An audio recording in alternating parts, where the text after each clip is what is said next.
स्वागत करें। आप सभी का मेरी उषा शर्मा शास्त्री चैनल में स्वागत है। आप मुझे सब्सक्राइब करें, लाइक करें, ज़्यादा से ज़्यादा शेयर करें, कमेंट करें और आपको मेरे वीडियो की नोटिफिकेशन मिलती रहेगी, इसलिए लाइव कथा को सुनें।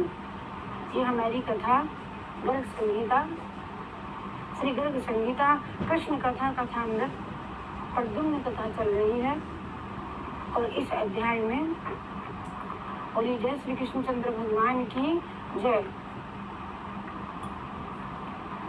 अनंत कोटि ब्रह्मांड नायक परात्पर पूर्णतम पुरुषोत्तम अखंड सच्चिदानंद कंद परब्रह्म परमात्मा परमेश्वर की परम पिता परमेश्वर के प्रभु के पावन चरणारविंदों की प्राप्ति के लिए जन्म जन्मांतर युग युगांतर कल्प कल्पांतर के पूर्व जन्मों के पुण्यों के उदय होने पर जीवों को मनुष्य शरीर मिलता है। इस मनुष्य शरीर को प्राप्त करके भगवान के चरणारविंदों का आश्रय ग्रहण करने का प्रयत्न करना चाहिए। मनुष्य मात्र का यही कर्तव्य सर्वप्रथम कर्तव्य है। हरि शरणम हरि शरणम हरि शरणम हरि शरणम हरि शरणम हरि शरणम हरि शरणम हरि शरणम हरि शरणम हरि शरणम हरि शरणम हरि शरणम। बोली वृंदावन बिहारी लाल की जय। जहाँ से हमने कल अध्याय किया था वहीं से आज शुरू करते हैं। शक्र का प्रद्युम्न को भेंट अर्पण और प्रद्युम्न का लीलावती पुरी के स्वयंवर में सुंदरी को प्राप्त करना तथा इलाव्रत वर्ष से लौट करके भारत एवं द्वारिकापुरी में आना। आवाज देख लीजिए से पहले, एक दिन ऐसे ही हो गया था ना। कृष्ण दूसरे में देखनी पड़ेगी। कृष्ण राधे की जय, राधे कृष्णा की जय, कृष्ण राधे की जय, हो राधे कृष्णा की जय, मुरली वाले कन्हैया तेरी जय जय जय, बंसी वाले श्यामरिया तेरी जय जय जय, कृष्ण राधे की जय, राधे कृष्णा की जय, कृष्ण कृष्ण राधे की जय, राधे कृष्णा की जय, मुरली वाले श्यामरिया तेरी जय जय जय, बंसी वाले श्यामरिया तेरी जय जय जय। नाथ जी कहते हैं कि ये बंद कर दीजिए जय श्री कृष्णा। नाथ जी कहते हैं कि राजन अपने नगर में गिर करके शक्रशक अत्यंत मूर्छित हो गया और फिर उस मूर्छा से उठा तो उसने उठने पर भी एक क्षण तक उसे बड़ी घबराहट रही। तदनंतर श्री कृष्ण कुमार प्रद्युम्न को परब्रह्म जान करके शक्रशक बड़ी उतावली के साथ अपनी भेंट सामग्री लेकर के यादव सेना के समीप गया।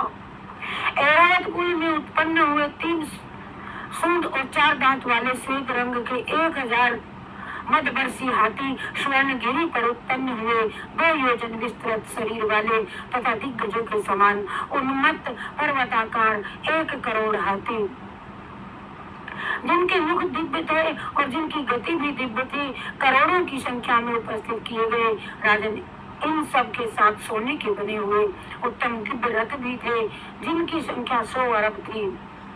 10,000 विमान भेंट के लिए लाए गए जो 2 योजन विस्तार से सुशोभित थे। 10 लाख कामधेनु गौएं और 1000 पारिजात वृक्ष उपस्थित किए गए। पड़ावों में परिपुष्ट हुए सीप के मोती जो यंत्र पर चढ़ा करके चमकाए गए थे तथा चमेली के इत्र से आद्र शीरीष कुसुमों से लज्जित भी दूध के सफेद की तरह सफेद और करोड़ों सैयाएं लाई गई, जिन पर सुंदर तकिए भी रखे गए थे। हाथी के दांत की बनी हुई उनकी पाटियां रत्नों से जड़ित थी। और उनके पायों में भी स्वर्ण तथा रत्न जड़े गए थे। विचित्र वितान, चंदोवे और दीवार पर लगाए जाने वाले वस्त्र करोड़ों की संख्या में भेंट किए गए और जो उनको छूते थे, छूने से कोमल एवं चितकबरे आसन तथा विश्वकर्मा द्वारा रचित बड़े बड़े तकिए दिए गए और मोतियों के गुच्छों और स्वर्ण रत्न आदि के द्वारा खचित थे।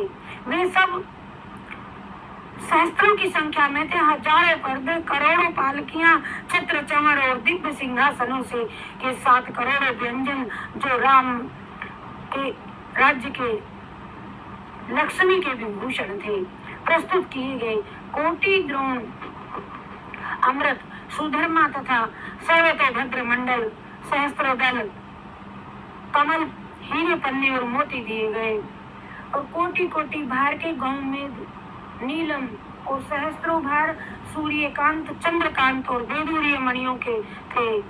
कोटि भार समयंतक मणियों के लाए गए थे। हिंदसेश्वर पद्मराग मणि के भारों की संख्या 1 अरब थी।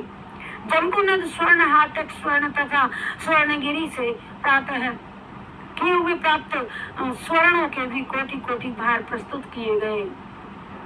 मिथिलेश्वर 8 लोकपालों के आधिपत्य की रक्षा करने वाला शक्रशक अपना राज्य तथा देवताओं की संपूर्ण निधियों को भेंट के लिए लेकर के उद्धव जी के साथ यादव सेना के पास गया और कुशलता के लिए वह अद्भुत भेंट अर्पित करके अपने प्रद्युम्न को हाथ जोड़ करके प्रणाम किया। संबर शत्रु प्रद्युम्न ने संतुष्ट होकर के उसे रत्नमाला अर्पित की और उस राज्य पर उसी को पुनः स्थापित कर दिया। हे राजन, सत्पुरुषों को ऐसा ही स्वभाव होता है। सत्पुरुषों का जिस प्रकार से जिसने प्रद्युम्न को भेंट दी थी, उस शक्रशक को जीतने पर सेनापति आगे आए। अब उनके सैनिकों की छावनी अरुणोदा और नदी के तट पर पड़ी। महामूल्य रत्नों से जटित चंदोवे 100 योजन तक तन गए। वहाँ दिव्य पताकाएं फहराने लगी और वहाँ की भूमि पर विजय ध्वज की स्थापना हो गई।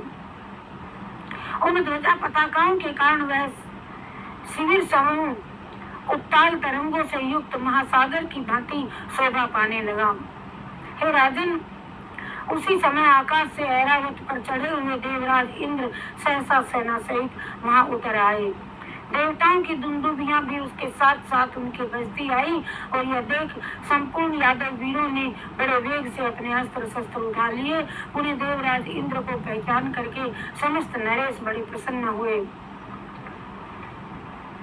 और उसी समय इंद्र ने भरी सभा में प्रद्युम्न से कहा, हे महाभाव नरेश, तुम परवरताओं में भी श्रेष्ठ हो, अतः मेरी बात सुनो। स्वर्णगिरी के शिखरों पर लीलावती नाम से प्रसिद्ध एक सुंदर पूरी नगरी है। वहाँ विद्याधरों के राजा सकृति राज्य करते हैं। उनकी एक सुंदरी नामावली कन्या है जो 100 चंद्रमाओं के समान रूप लावण्य से सुशोभित और परम सुंदरी है।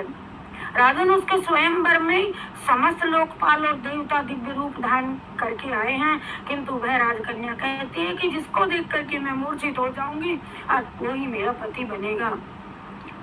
ये बात सुन करके वह सुंदर वर पाने की इच्छा रखती है और तुम उस उत्सव में भी अपने समस्त भाइयों के साथ सहसा चलो और देववृंद में से मंडित उस सुंदर स्वयंवर को जाकर के देखो।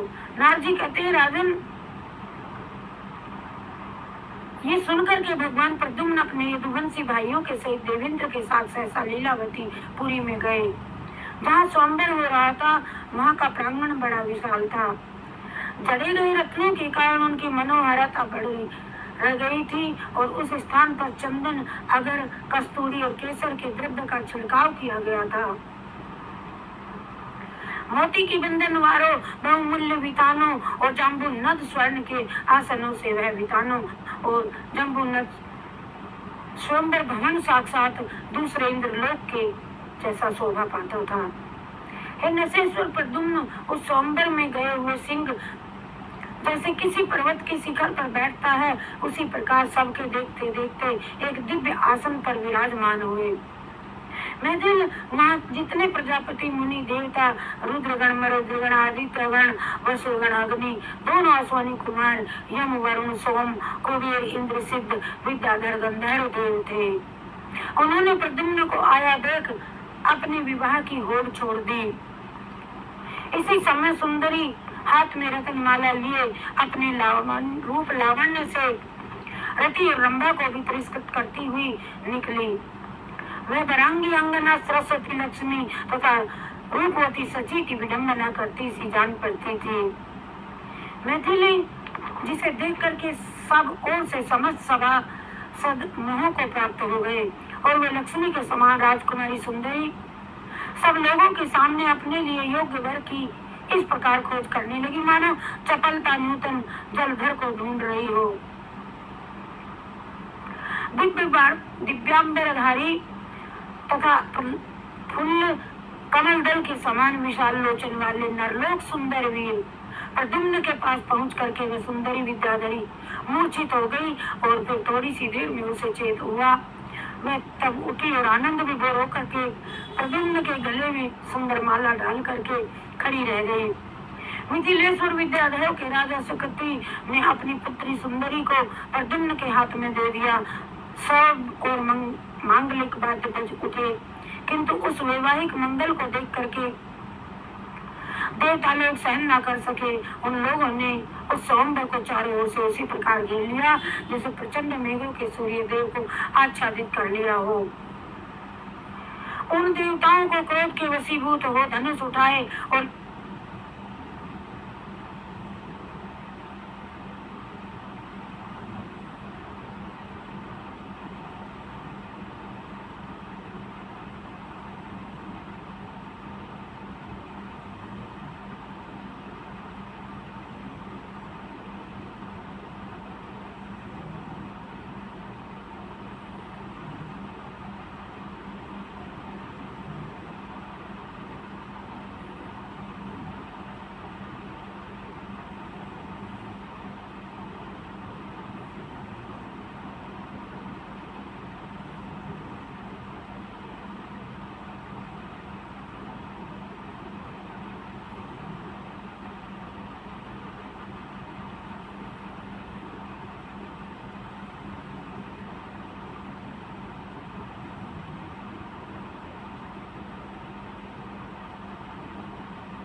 उन देवताओं को क्रोध के वशी